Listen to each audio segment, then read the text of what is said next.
But we're going to be starting from square one, talking about the draft coming in here. So we're actually looking towards OMG. I know, Clement, you were talking about OMG, like maybe we'll see some restructuring here because we're now on 8.4 and you think that's going to benefit Icon. Yeah, OMG definitely needs some focus on their team. Icon has been trying to do his Xia impression, so I think this is a good patch for him to do it. It unlocks his LeBlanc, unlocks a lot of counter pick, and winning mid means more in 8.4 basically. We do see on this map right now, he's got a counter pick into Cassiopeia. It is good into the Galio, but for Jingdong, we also have to talk about their restructuring. They're starting RD a bit more damage in the team fights, lower KDA, able to play a bit more riskier. So we are seeing a lot more protection onto him, and then basically going forward, the other members on the team are playing more for a supportive role and allowing him to dish damage out here. And if you look at the composition, OMG are basically anticipating Jingdong to run into them. They have the Xayah and Cassiopeia that can punish run-ins, but Jingdong, I think they have a very, very strong engage.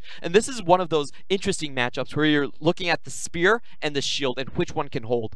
That's actually, we're not seeing the assassins come out of Icon in the end. He actually decides to go towards the Cassiopeia. Yeah, they also banned it away. They also banned away the Caston looking in here. So they banned a lot of the picks that we were looking for Icon to move towards, but they also decided to give OMG the opportunity to, you know, look for one of these final picks going towards Icon. Yeah, and this draft, it really is a lot about teamfight execution, and this is where I have to give it to Jingdong. Overall, we have seen better things from them. From OMG, it has to be very coordinated. Which skills are going to be used for counter engage, and which skills are going to be held up left for them to protect their own carries. It's not a very easy composition to run, and they have to wait to be engaged upon. So I do have to give this draft advantage over to Jingdong. Okay, well, it seems like Jingdong do have the advantage coming into this set. We'll see if that rings true in game, as we are going to send it over to our casters. Thanks, guys. I'm Matthew Razaplasm Stewart. That is Barento Fish Mohammed. About to get into game number 1 of Jingdong taking on OMG. As we mentioned, we're already in the match, so let's jump straight into the game itself. And you know, Raz, this match I've already heard from Clement about what he thinks of this draft. What are your thoughts about these two team compositions? Yeah, immediately, ease of execution is a big thing that Jingdong has utilized in week 1. To this point of time, obviously, Galio, Camille, Zach, it's very straightforward. So I want to see how they utilize it. Immediately, Clement was correct where OMG, how they play out the team fights is incredibly important because they have a lot of kite back tools, miasma for the snake in the mid lane. Of course, Cassiopeia is her name. And Sejuani, of course, looking towards the bottom lane. It just feels as though if they can kite back enough, create a lot of space where RD cannot follow up along with Mao in these team fights, then they will be better off. That's if they can create that space, because they're going to try and not allow that to happen. They want to make sure there is no space between them possible. And it seems like they've drafted to kind of make sure they can do just that. So it's really who can execute their team composition better. Yeah, and honestly, one of the biggest things about dealing with the enemy composition, because I've talked Jingdong's composition, because I talked about ease of execution, is when you have a Galio in your game, a lot of it, especially in the early game, is very focused on how do you have proper impact going up against Galio post 6. Because if you go and try and create a fight on the bottom side of the map, if Sejuani hits level 6, goes bot lane, Galio joins, you're in a numbers disadvantage. Same top side. So a lot of it, especially with the Cassio pick, is to harass Galio, look for gank opportunities. So it's honestly on Yagao, especially once he hits post 6, to stay alive within the lane. I mean, especially when he's picked up teleport on his Galio lane as well. He can rotate and then move back into his lane through that teleport. He's also running Aftershock, which is something we've seen since patch 8.2, I believe. A lot of Galios have been going a lot more tanky in the mid lane. So even though Icon has that job of trying to push him out, it's just so difficult. Especially having resolved primary tree in the, I would say, 8.4. Because in 8.4, you can just go bone plating. Now, we didn't get to see it proc when we saw the camera in there. It just has a long cooldown, so we just need to have a closer look to see if he has bone plating. Because I would say it has a 45-second cooldown. So we'll have a closer look, just because any spell that procs onto it, you get reduced 20 damage immediately, and it ranks up to 50. It's incredibly strong. We see a lot of top laners pick it up if they go towards the resolve tree, no matter what. That is just the keystone rune to pick up in its category. Even a couple of other roles, like in the bottom lane, a couple of 80 carries have been trying to go towards it. There's it right there. The second mastery is picked up in the resolve tree. He's gone for Gathering Storm as well. Yeah, he honestly, he's going for a long game. I'm just surprised he didn't go towards second win. So that, for me, is the big surprise. But ultimately, just going resolve primary means that even if he gets ganked, I do not think there's enough damage behind Sejuani Cassiopeia for him to fall down. Meanwhile, tough side of the map, Zoom going up against Xiang has a gank coming out from Clit as well. Looking to lock down Na, nothing to stun the Na too. Yes, he does. Manages to pull him back, jumps forward as well, stops the charge coming out from Fire Lolly. He's fairly healthy and still trying to chase him down. Yagawa's teleporting to the top side of the map. Flashing forward goes Zoom, trying to get out of this mess. Will he be able to get away from Winds of War? He is not, and it's going to be Yagawa that picks up the kill. And honestly, blame to both Xiang and Fire Lolly. Xiang had his jump and he had flash, but he wasted it at the end of it. Of course, already got hooked in by Zach's Q, but then flashed anyways. So he wasted his flash ultimately, and then Fire Lolly thought he could get something, at least 1 kill, and that's 2 deaths early on. On top of that, this is exactly what you were talking about, Raz. The fact that Yaka will be able to rotate across the map. We thought that'd be post level 6 especially, but he's using those teleports quite proactively to get towards the top side of the map. Yeah, 100%. Now here, of course, are the changes to Gnar, which is funny to showcase that since he's already died through. It's very sad. Of course, he was the prevailing top laner for quite some time, can chase you down in longer lanes. The lower cooldown refund is going to hit that a little bit harder. We'll touch on that a little bit later because Yakkel's already made his way down into the bottom lane. He's level 4 and he's a roaming Galio at this point in time. Gets the taunt, lands it, picks up a kill against Shelly. Adi stays alive as well. I mean, literally, in week 3, we were talking about the fact that no fights happen on the map for Jingdong if Yagao isn't there because his kill participation is through the roof. 4 minutes into the game, and he's been in side lanes longer than he's been in his own lane. Oh my goodness, that man has been rotating across the map. Icon, he is slightly ahead when it comes to experience. He will be able to shove in a couple more waves underneath his turret. Has a good CS lead for himself, so they're really going to be looking towards their mid laner to create some problems in team fights. Yeah, but that's where the frustration comes in. Yagao is going to come into the lane with a Catalyst Aeons immediately, which is pretty good, I'd say, tanky route. You're going to be able to get the enough HP if you utilize mana. Just this passive off of it is going to be pretty strong. He's going to be able to utilize his Q a lot more frequently to push up the lane. So now Yagao is at a very safe part in his own lane. Well, let's go back into that talk we had about the top lane matchup. Zoom going up against Sia. Zoom stats not that great besides his CSing. Really good at CSing on the top side of the map. However, for the side of Sia, he's the man with a lot of solo kills on the top lane there. He's been able to pick up quite a few. This time around though, Clib was able to shut him down, was able to get that kill. With the help of Yakal roaming up, they picked up 2. Yeah, and this was kind of really confusing about OMG as a team because that stat surprised me. Of course, a lot of it is very weighted heavily towards what happened before Chinese New Year's when the sides of OMG wasn't too doom and gloom. They had lanes in which they could play through and they were doing quite well in team fights. The biggest issue is, of course, they didn't grow as a team while other teams around them within the Western Conference, especially in the Eastern Conference, definitely push forward and we're getting a lot better in team cohesion.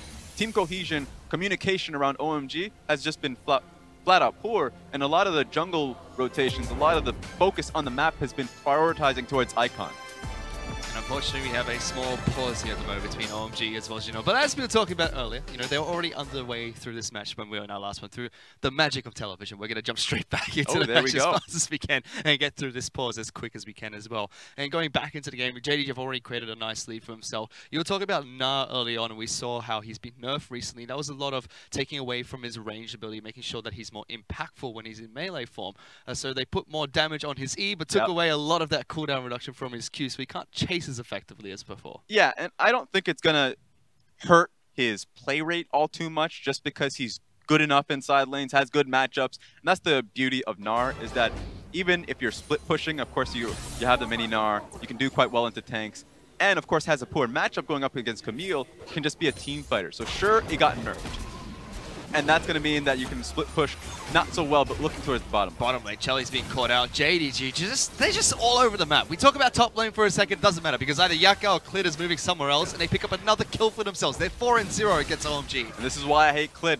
You can't have large discussions when he's in the game because he's literally going to gank time and time again. Oh my god, top lane. Yeah, now Yakal's doing the rotating across towards the top side of the map. Forget about being top side focus or bottom lane focus. This team is everywhere. They're even going for more on the bottom lane. 5 just can't catch a break. OMG just can't quite catch a break in this match. They're just not stopping. They are not stopping until every single member is dead on the map. And yes, okay, here's the thing. OMG is getting a little bit impatient. Why are you under tower when the first gank came through on the bottom side of the map? It's not as though Clid's going to leave if you present the opportunity underneath your own tower. Even if Zach dies, or at least pops passive, obviously he's going to come up, and you don't have the damage to basically kill him immediately. Of course, looking towards the top lane, Xiang gets pressed upon. Galio ulti comes through. We talked about the combination of Camille Galio is just very easy to utilize, especially since Galio has the ability to push up the lane and move for that play to happen. Gives you a false sense of security as well. We're on your bottom side of the map where we talked about Galio can beat you to the punch during those ganks. Doesn't matter. If he's in the top lane, it's going to be Zac on the bottom side of the map, and OMG are just getting crushed across the map. And Icon just sitting in the mid lane forever going, what the hell is going on? Because my laners and everyone around me is dying while he's trying to farm up a storm in this mid lane. Yeah, the snowball honestly happened the moment the TP top lane and the 2 kills going over. That's when it started. That's when, of course, Galio can go back into the lane. Of course, we were talking about the bottom side play happening as well, meaning that he got himself the Aeon and Catalyst, so he didn't even have to think about the mid lane laning phase at all. Because trading, when he's so far ahead, itemizing against Icon, then the one weakness we talked about Galio having, especially against the Sejuani Cassiopeia, it just doesn't matter anymore. So now what OMG just has to do, place enough defensive wards to keep their bottom lane alive, and that just feels hard, especially since we talked about 8.4, you're not going to have the Tracker's Knife. You just need to do that just based off your trinkets alone. Yeah, and you can see everybody on the side of OMG has kept those totem trinkets, so they still have 2 wards apiece when it comes off of cooldown. But the issue is how they're going to get into positions to place those bottom lane wards, because that's 2 teleports on the side of JDG. It's a Zac that you're trying to watch out for and a Galio ultimate. These are not things that you can spot out going for a regular gank. They have unorthodox ways of getting into your lane. Yes, it's very hard with the composition that Jingdong have. They don't even have to think too much about if they are in proper positions or not, just because they have the semi-globals and, of course, the globals of the teleports that they're just keeping up. So if you're OMG, you just have to cluster. This is going to hurt Fire Lolly especially. He's just going to fall behind in experience as much as possible because he suddenly doesn't want to be topside to farm up his own creeps, because if he does that, that creates an opportunity for what's happening right now. Which is going to be a teleport coming out for both the top laner and mid laner into the bottom lane, looking to lock down 5 and Chelly. No summoner available for Fire. Actually, no, Flash is both coming up. They move forward. Good taunts coming out from the entire team, and they don't even need their bottom lane duo. Just the 3 of them from the top side of the map are enough. They get 2 kills. Yeah, don't need your bottom lane duo. Don't need Klid's ulti. Don't need Zoom's ulti. They actually saved resources and still got the kills because there was no one in position from OMG to defend that fight from happening. Icon sitting in mid lane. Fire Lolly was just cut off, wasn't going to be able to help him. Honestly, if he did, he probably would have been the 3rd member to die. And it's just JDG being incredibly proactive across the map. OMG have been forced to try to react to these plays, but they haven't been able to. Every single time, they're just not in those right spots. You mentioned that they need to push their warding forward a little bit here to try and spot out these rotations. We already mentioned how that's a little bit difficult. JD are doing the right thing as well. They've got great vision control, great use of pink wards to cut away that vision from OMG as well. Oh, 100%. And honestly, one of those problems with teams that are kind of trying to find wins is that they play too passively with their leads, because they find that lead and it's like, okay, let's try and not make mistakes rather than continuously going forward. Seems like OMG, they're not in that same mindset either. They're in desperation mode. This is the most hilarious push run I've ever seen in my life. A mid laner, jungler, and top laner in the top lane push. All right, here we go. Oh my god, are you kidding me? Icon is trolling. That's a troll right there. His mouse slipped. I'm gonna give it to him. He clicked incorrectly. What? What was he trying to click press? I'm just trying to give him something. What would the man click there? All you have to do is press the button. S makes you stop and wait for them to walk towards you. Meanwhile, JDG are going to pick up more objectives for themselves. They already got the Infernal Dragon. They want Rift Herald as well. We're just 11 minutes and 30 seconds into this match, but it's a runaway train. Yeah, and you know what's the worst thing about picking up Rift Herald? It's not even, like, the worst thing about it is that you're not even afraid for it just because of the damage it can do towards the turret. It's just another big minion that could take up the tower damage so you can dive a little bit easier. That's my take on it. So mid lane, large target on its back. Cassio's holding it, but for how long? She doesn't have AoE damage. She can just like Q, twin fang to hold the main wave, and that's going to be very difficult when you have a Zac jumping at you. Yeah, luckily for them, it's Cassiopeia, which is difficult to dive in general. That's true. However, JDG are just so far ahead. Yeah, but here's the thing. You're right about that. It's so far ahead that usually Cassio being able to throw down Miasma means that it's going to be hard for RD and Mao to move up. But for the members that dive, Zoom, Klid, and Yagao that don't really care for the Miasma, Zoom has Triforce. That's enough damage in and of itself to be able to kill Icon. And of course, Clid going to utilize his ulti to just bring back the Casio and whoever's underneath her. So I'm not too concerned about the Miasma pushing them back. Well, they've also got Rift Herald, which they've dropped in the mid lane. That's going to be able to make short work of this turret. It means they don't even have to die for the final ad turret. All three have been taken down. JDG have acquired a nice 5,000 gold lead for themselves and are looking to continue with this trajectory against OMG. Okay, but I will give Jingdong a new, I would say, challenge. Because a lot of teams that are new or having troubles in macro areas find this to be the most difficult portion, where they're so far ahead of the game. And of course in scrims you could say, you know, the whole FF move on for the enemy team, they just want to have a better practice environment. But the real problem is, what's the next objective?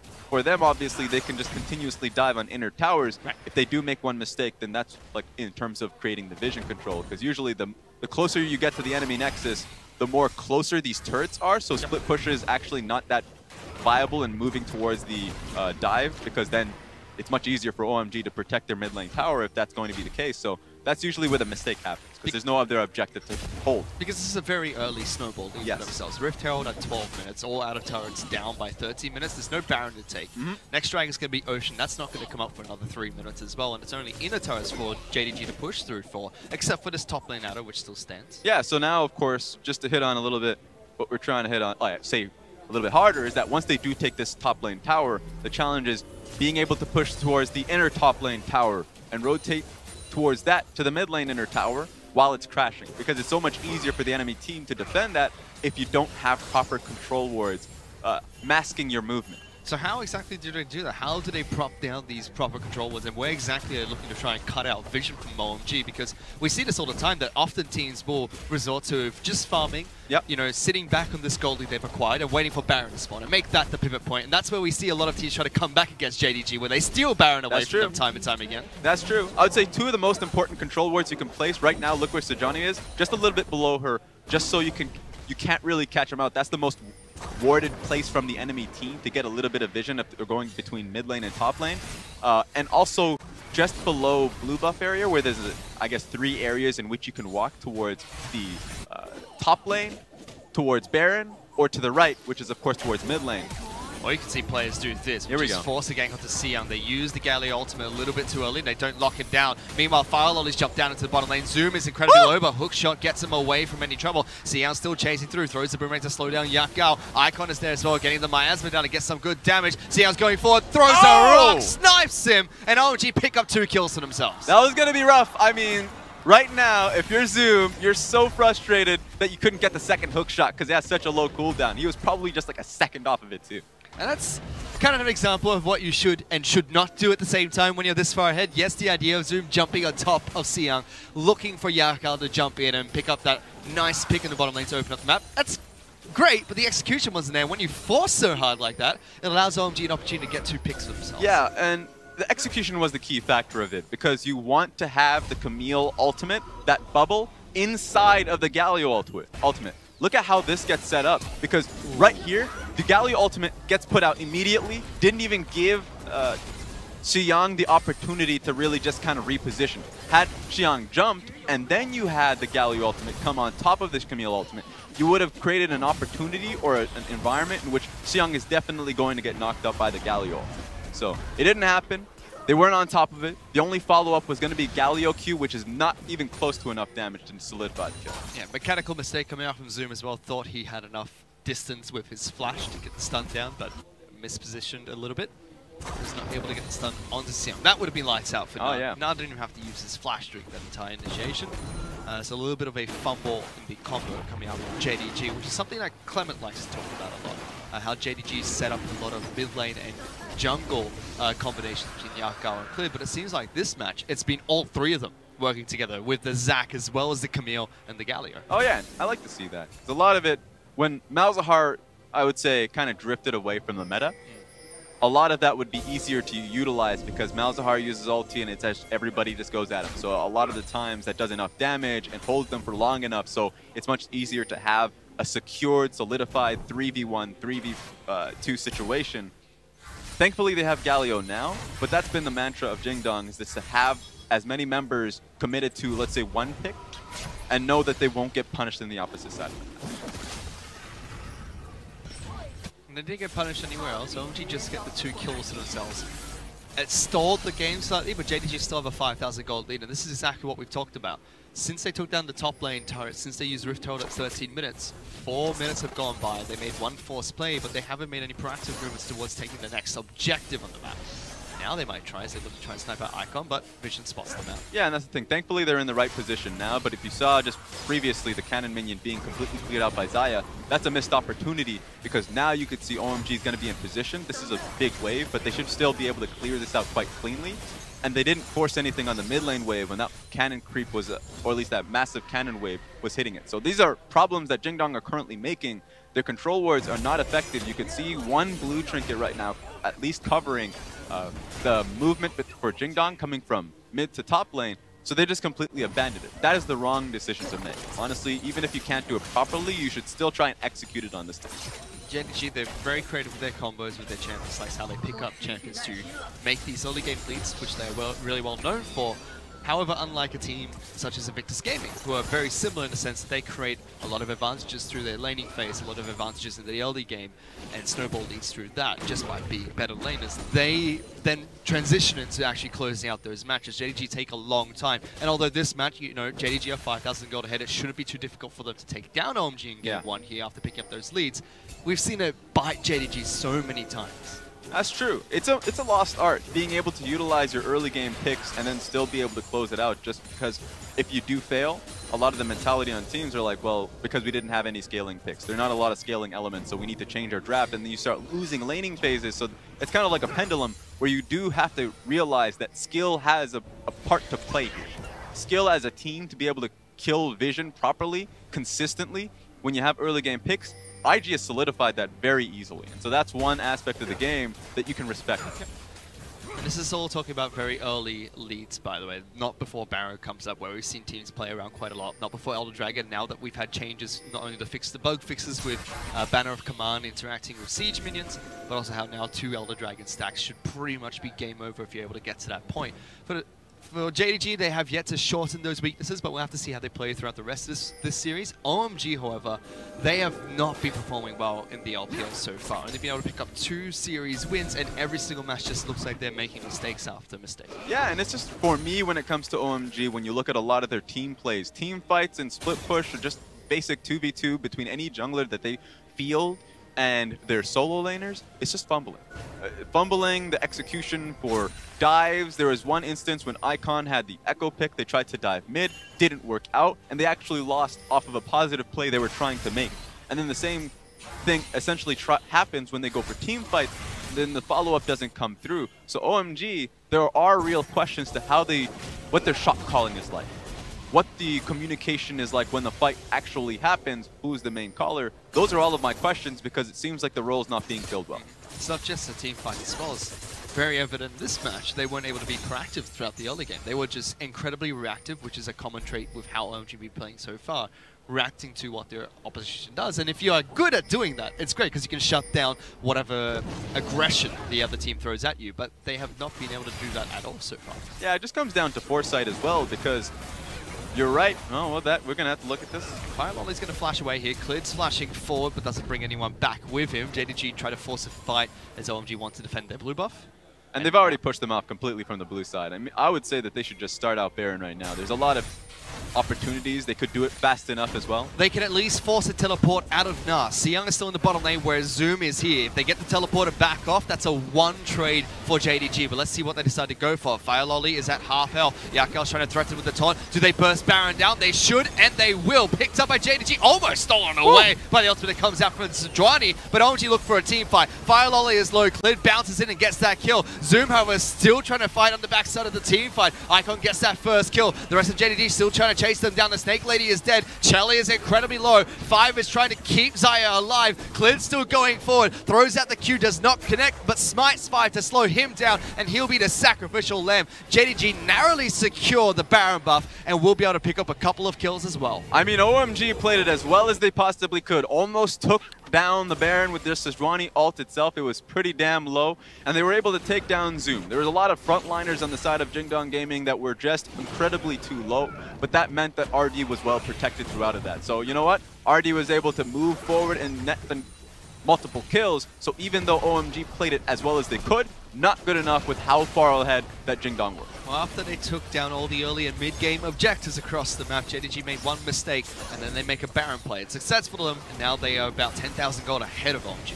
No option, no ability for OMG to put a ward into the pit. That's the biggest point. They didn't even know how low the Baron itself was, so they committed to the fight rather than committing to the actual steal on it. So perhaps if there was a ward drop, but that was their call to go for the fight. They went for it, and they were still that far behind in gold that even though they had the, I would say, advantage at starting the fight immediately and getting the setup, doesn't matter if RD is going to basically walk you down. But again, comes down to the question, JDG and their Baron buffs. This time it slowly trickled down from smite value at about 600 hit points all the way down to 8 hit points. Yeah. Very slowly. That, any wild skill shot being thrown up by OMG could have stolen that Baron. JDG did secure that, so I don't want to harp on it too much, but it is a common occurrence with them and losing Barons to other teams. Yes, it is a risk, and we were criticizing their vision control up until this point, and that was a positive, I would say, point of control for themselves, where they had such good control around Baron that the sight of the HP bar was not recognized. But if you mess up, if the consistency that we were putting into question earlier comes back in the next Baron, then that's going to be stolen. Could have been a tactic just to bait OMG in to try and get the best out of that team fight there, force them to lose even more members.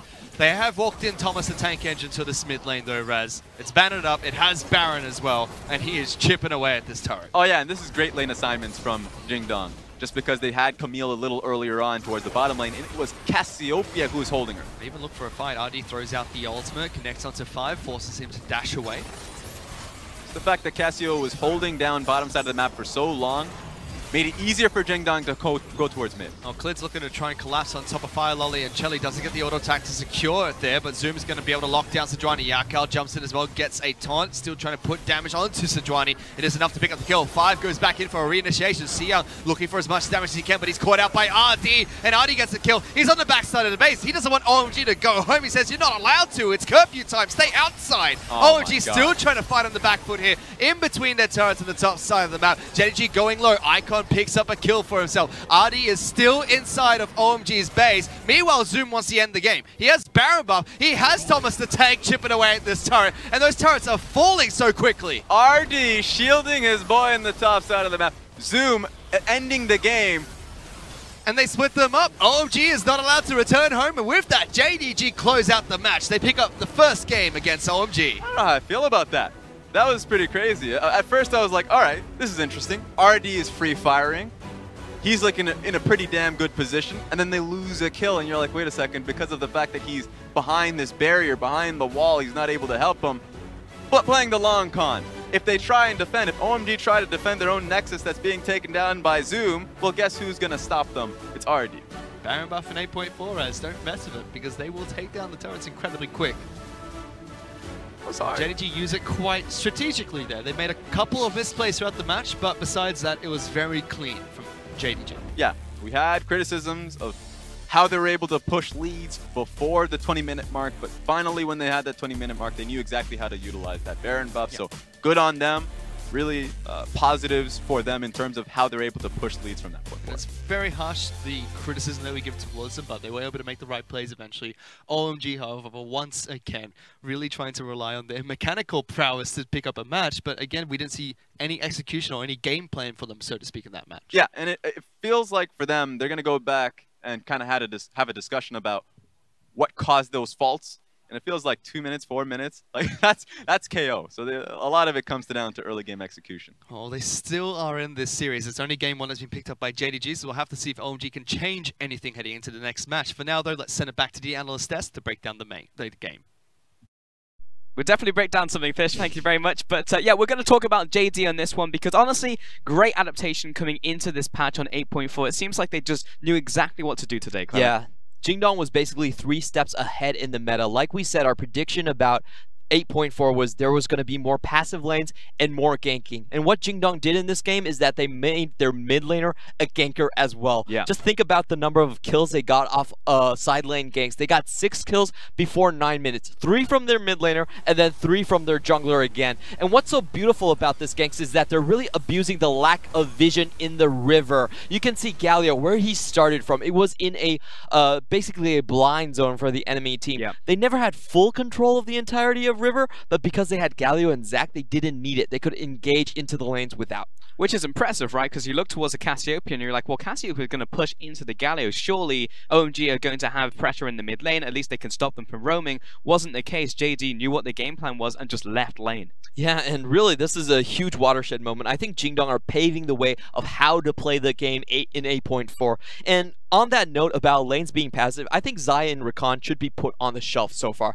You pick that duo to win lane, but like we said, you don't have the vision control to really feel the aggression from that lane. So we're seeing it today, 0 and 3 coming out from Xayah and Rakan, and it's because it's so punishable without that tracker's knife. And it's being like almost first rotations every single time we see it as well. Teams are super prioritizing this pick coming into, or both picks coming into 8.4. But as you said, being punished a lot as we're seeing, it seems like a byproduct of the fact there are less wards on the map. And it seems like JD of all the teams really adapted faster. You know, like we saw more passive lanes, but then it was actually, you know, jungle looking for those ganks. And as you said, the mid lane was also turning into that. So they just have the recipe, and it seems like everyone else needs to catch up. Yeah, pretty much. This is a watershed moment for the LPL right now. Someone really bringing ahead the meta and showing us how to play the game on 8.4. So if Jingdong continue this, I'm really interested in how OMG are going to adapt, because it doesn't look like they have the answers. Yeah, exactly. I mean, this is the patch, essentially, as teams are trying to make their playoff runs. So if you're good at this one,